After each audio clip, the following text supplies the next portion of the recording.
happens. Come on, somebody. All right now. I'm saying the joy that comes out in thy presence, by the way, is fullness of joy, and at thy right hand are pleasures forevermore. And we as Christians, my friend, I'm telling you, we got to get really serious about this thing and allow the Holy Ghost of God to flow through us. Stop trying to do everything ourselves and start allowing him to do things through us, because when he does things through us, my friend, he's going to get the glory. And I'm telling you, the world is looking for, they're sick and tired of fake Christianity. And by the way, I keep asking people, stop allowing your religion to mess up your relationship with Christ. Come on now, brother. Come on now. Religion should reinforce. Watch it. Oh, you're going to like this little brother Ray. Religion should reinforce your relationship, not, Smokey, replace your relationship. Come on, somebody. Amen. Amen. But we got a bunch of religious folks today, and the world's looking at them like, man, I mean, I don't feel anything. I don't sense anything. I don't think you got anything for me.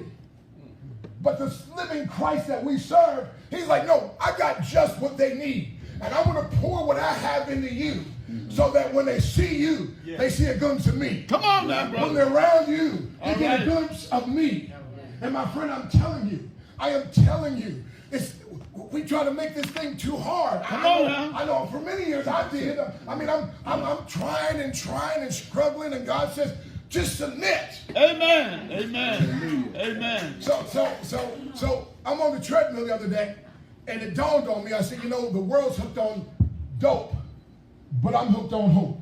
Come on, brother. And hope is a well-founded, well-grounded expectation of the future. Come on now. See, hope makes me live today as if tomorrow were yesterday.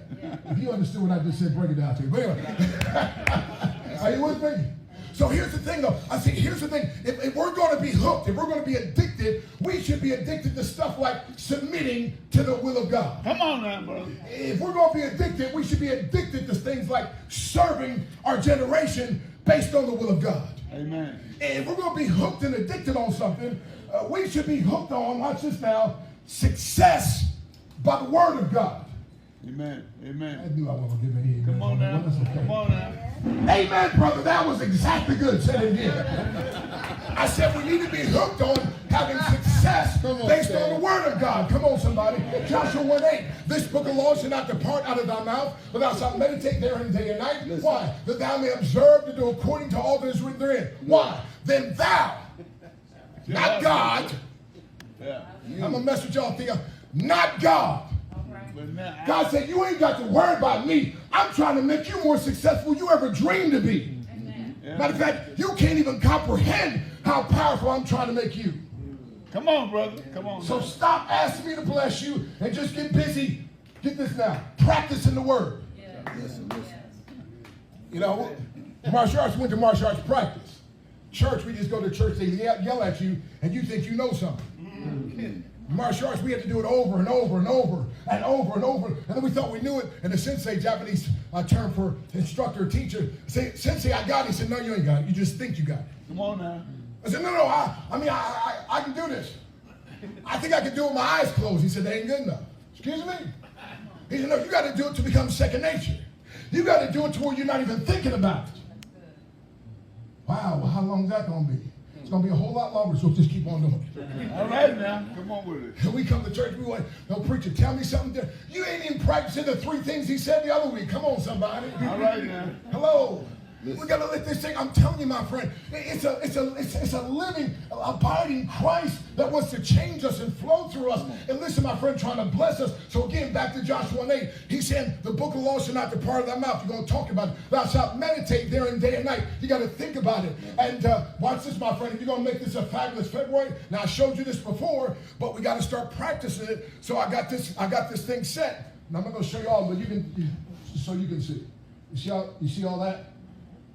Every time there's a scripture that pops up at that time of day, and I just stop and meditate on it. And I claim it. And I say, Father, I submit to your will. This is your word, and I submit.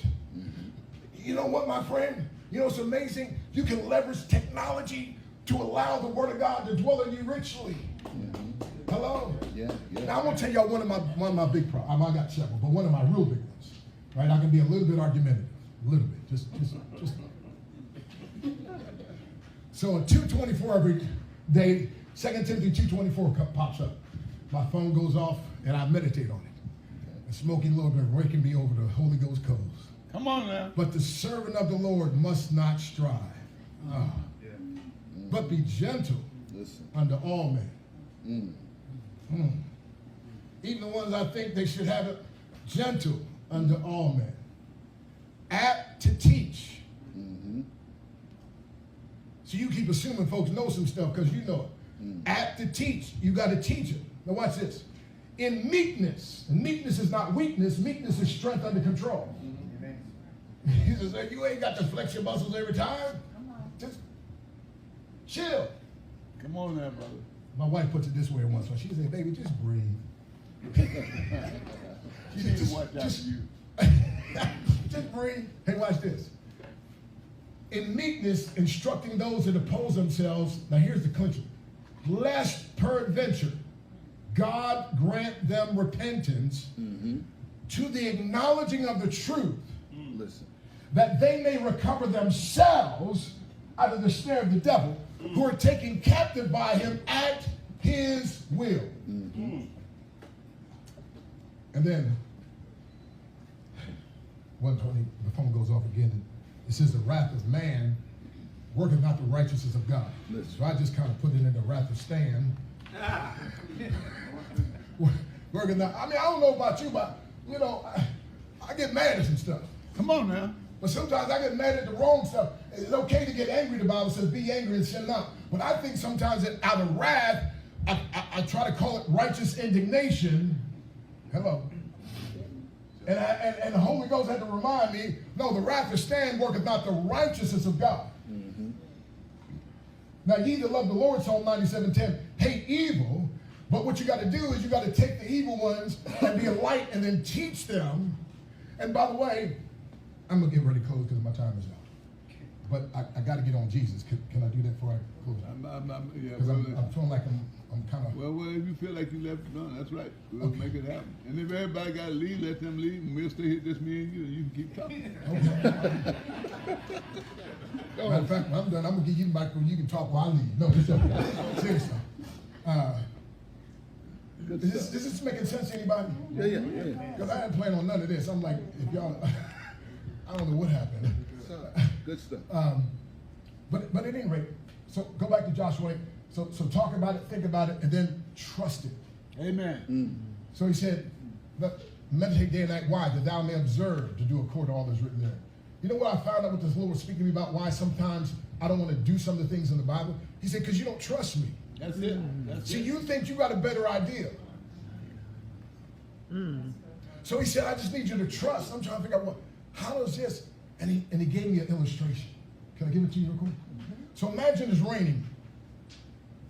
And you're like, man, I go out there, I'm going to get all wet. But I have an umbrella. Now, as long as I stay underneath that umbrella, I don't get wet. Is that right? That's right. And God says, I know what you think is going on around you. But if you just trust, the umbrella is a picture of trust. If you just practice these principles, even though some of them doesn't make sense to you, and you think you're going to be taken advantage of and all that other stuff, you just trust, and that umbrella, all the rain that's coming down, none of it's going to touch you as long as you trust. So that umbrella, just write trust and trust. Take refuge under spiritual truth. Can I say that again? Take refuge under spiritual truth. And then God says, so then thou shalt make thy way prosperous, then thou shalt have good success. Only time success is mentioned in the Bible. Now, why would God want his people to be prosperous and be successful? Because, listen, my friend, that's a drawing, that's a thing of drawing. Now, success based on the world obviously is different than God's success, right? But watch this, though. But his people, he wants to prosper even in the midst of heartache. He wants them to prosper in the midst of hard times. He wants them to prosper in the midst of what they think. Man, how in the world could you still be smiling? How are you and your wife still together after what y'all? How is that? How are you? I'm saying, my friend, but God wants to do that in our lives and make us prosperous, rich on the inside, and then it should come on the outside. And by the way, nobody ever has problem with eternal riches. Amen. That's called heaven.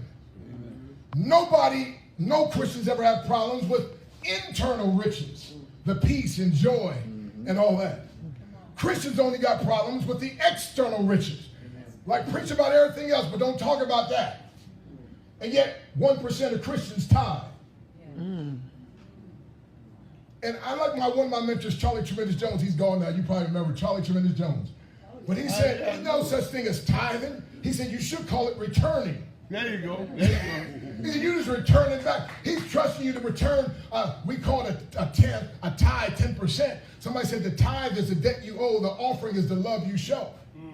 So sometimes the Lord ain't getting much love. But he needs to. But we just need to let him flow through. So let me just quote, let me close, and let me just talk. I just love giving the names of Jesus. Lord allowed me to get this when I was like 17 years of age, and some of the hardest times of my life. The Bible says the name of the Lord is a strong tower, and the righteous runneth into it and are safe. Come on now. And sometimes you just take refuge, like Smokey said, I don't know where we're going to be next week. But you know what? Those Israelites didn't know where they was going to be next week. They didn't know where they was going to be next day. Yeah. All they knew is that pillar of fire by night, that pillar of cloud by. When it starts moving, we moving. We follow the presence. Come on now, brother. Are you with me? And he's going to open up doors. So allow me to get on board the old ship of Zion and let me mount the top of the highest mast. Let me tell you the name of the one who, listen, my friend, if we'll just allow him to flow through us. Because again, he said, stop trying to do all this stuff. Just let me do it through you. Come on now. Faithful is he who calleth you, who also will do it. But you got to submit. And if you submit and you surrender, then I'll flow. Because when I try, by the way, I fail. But when I yield to him, he through me prevails. So allow me to tell you the name of the one who wants to flow through us, my friend. The one who, when we're in the midst of heartaches, he wants his joy. In spite of all the heartache we can feel, his joy to flow through us. But we got to remember and depend and trust on his name. He's Adam, advocate, anointed, apostle, author, amen, Alpha, ancient of days, and born of a woman. He is the beginning, the begotten, the beloved, the branch, the bread, the bridegroom, the bright and morning star. He's the bishop of our souls. He's the cluster of camphor. He's the chief cornerstone. He's the counselor, covenant of God, chosen of Christ. He's the daysman, deliverer, dayspring, daystar, door, and the desire of all nations. He is the elect, ensign, everlasting of our Father. He's our forerunner, but thank God he's our friend. The first fruit, faithful witness. He's the fountain of life, issuing from the caves of death. He's God, gift of God, governor, guide, but thank God he's our glorious Lord. He is help, hope, our husband, horn of salvation, healer, head of the church, heir of all things, high priest, hell's dread, heaven's wonder, but thank God he's the holy, most holy one of all. Somebody say amen. Amen. He is I am, in heritage, immortal, image of God's person. He is Judah, judge, just, but more than ever, he's Jesus. He's King, King of kings, King of glory, King everlasting. He is lily, lamb, land, lawgiver, living stone in the Lord of glory. He is messenger, mediator, master, Messiah, mighty God, mercy's paradox. He's the Nazarene. He's the offspring of David, Omega, only begotten of God. He's both offering and offerer. He's priest, Passover, potentate, prophet, Prince of Peace, physician. He is righteousness, rabbi, ransom, rest, root of Jesse, root of David, refiner, rose of Sharon, blossom in the shades of hell, who quench for all believers of hell the fires of hell, and clothe that crate of damnation with foliage, fruit, and flower. Yes, he's the stone, shepherd, seed of a woman. He's sufferer, savior, sinless sacrifice, the same yesterday, today, and thank God forever. He is teacher, tabernacle, testator, treasure, tree of life. He is the witness. He is the word. He is the way. He's the wonderful one without which this human mind cannot comprehend. His is the sweetest name on mortal tongue, sweetest carol ever sung. Jesus, precious Jesus. If you want to have a fabulous February, give it to Jesus. Amen.